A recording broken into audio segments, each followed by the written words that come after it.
রক্ত এবং জীবনের বিনিময়ে যে বাংলাদেশ আমরা অর্জন করেছি, জগদ্দল স্বৈর শাসনের পাথর আমাদের বুকের উপর থেকে আল্লাহ পাক মুক্ত করে দিয়েছেন। আমরা দীর্ঘ 17-18 বছর পর একটি মুক্ত স্বাধীন বাংলাদেশে স্বস্তির নিঃশ্বাস ফেলছি, আলহামদুলিল্লাহ। তাই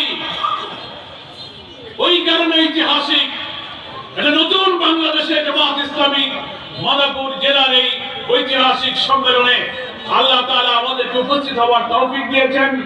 আপনারাও সকাল থেকে দূর দূরান্ত থেকে এই পৌষের শীতের আবহাওয়াকে উপেক্ষা করে স্বতঃস্ফূর্ত ভাবে মুষ্টিবদ্ধ বাহুতে তকবীর ধ্বনি দিয়ে আজকের এই মুক্ত মঞ্চে সমবেত হয়েছেন। এই কারণে আজকের এই সম্মেলন ঐতিহাসিক রূপ ধারণ করেছে। আমরা তাই আল্লাহ তাআলার কাছে শুকরিয়া আদায় করি। সেই শুকরিয়া আদায় কি শুধু আলহামদুলিল্লাহ বললে হবে? আলহামদুলিল্লাহ বললে শুকরিয়া আদায় শুধু হয় না, ওটা শুকরিয়ার একটা তাসবিহ উচ্চারণ হলো।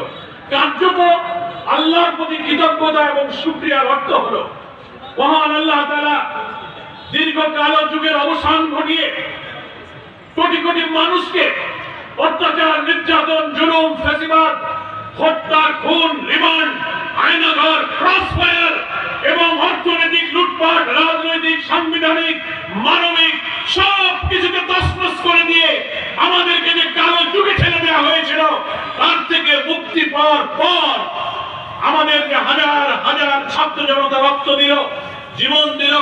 রক্ত দিয়ে আমাদেরকে যে রক্তের ঋণ রেখে গেল, সেই রক্তের ঋণ শোধ করতে হবে।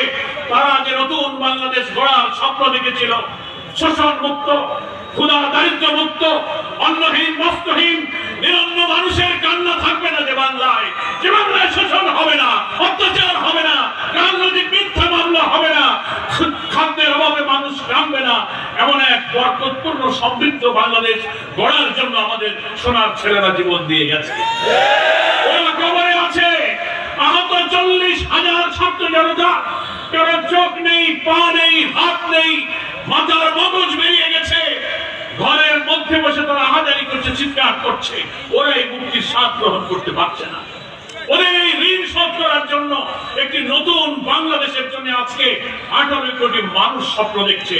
জামাত ইসলামীকে সেই বাংলাদেশ গড়ার জন্য আল্লাহ তাআলার দ্বীনের